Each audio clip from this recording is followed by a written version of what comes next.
Bismillahirrahmanirrahim. Good morning, dear students. How are you? Hope all of you are fine by the grace of Allah. I am also fine, Alhamdulillah. This is Shahnaz Parveen, lecturer, Department of Biology, Milestone College, Uttara, Dhaka. Welcome to our online class. I hope all of you are enjoying online video class. I am also happy that I am talking with you in this class. Dear students, we all know that we are passing under the situation of COVID-19. So, this time we should follow the instruction of WHO to be safe and sound. Take everyday preventive actions to stay healthy. Avoid touching your eyes, nose, and mouth. Cover your cough or sneeze with a tissue, then throw the tissue in the trash. Wash your hand often with soap and water for at least 20 seconds. Avoid close contact with people who are sick. Stay home when you are sick.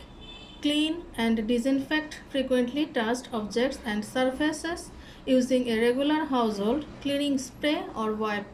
Follow public health advice, travel advisory, avoiding crowds, and other social distancing measures. Before starting the class, I want to remind you that our previous class was passive and active absorption under the chapter 9. Today, I will also discuss chapter 9, plant physiology, and the topic is transpiration. So let's go for our today class. Today we learn definition of transpiration, types of transpiration, mechanism of stomatal transpiration. At the end of this class, you will be able to describe the structure of stomata with diagram, describe the stomatal transpiration. Definition of transpiration. Transpiration is the process of water movement through a plant and its evaporation from aerial parts, especially from leaves.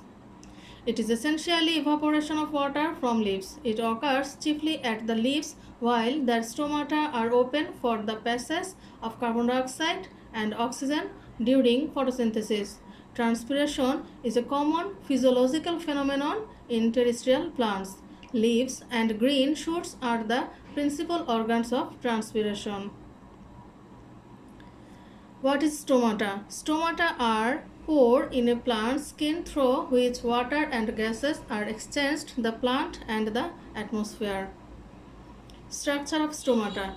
Each stoma is surrounded by a pair of kidney-shaped guard cells. Each guard cell is a modified epidermal cell showing a prominent nucleus, cytoplasm, and plastids.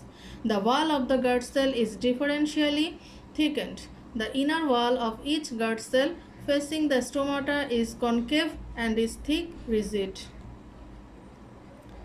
The guard cells are surrounded by a variable number of epidermal cells called subsidiary cells. Here you see a picture.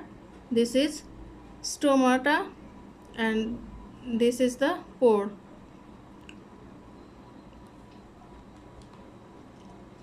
Types of transpiration. On the basis of the passages through which plants give out water in the form of vapor, transpiration is of three types: stomatal transpiration, cuticular transpiration, and lenticular transpiration. Stomatal transpiration.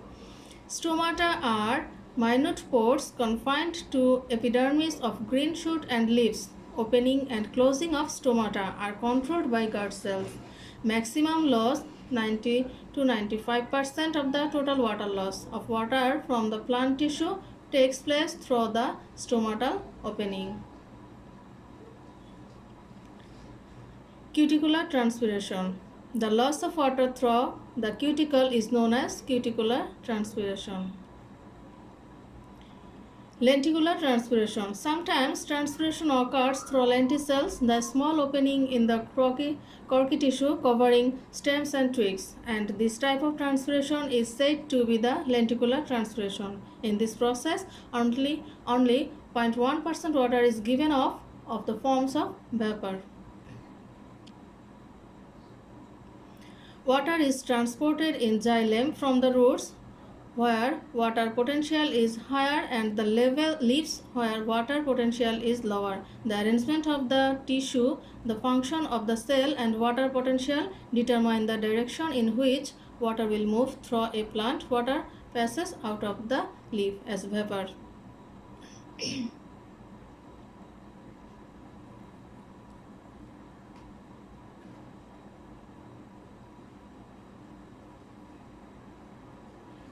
In this picture, you see how water vapor released from the stomata. Mechanism of stomatal transpiration. The mechanism of stomatal transpiration which takes place during the daytime can be studied in 3 steps. Osmotic diffusion of water in the leaf from xylem to intercellular space above the stomata through the mesophyll cells. Opening and closing of stomata. Simple diffusion of water vapors from intercellular space to other atmosphere through stomata. Inside the leaf, the mesophyll cells are in contact with xylem and on the other hand with intercellular space above the stomata.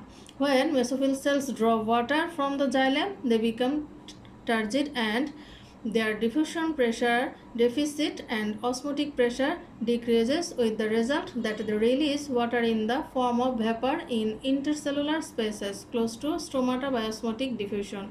Now in turn, the OP and DPD of mesophyll cells become higher and hence they draw water from xylem by osmotic diffusion. Opening and closing of stomata.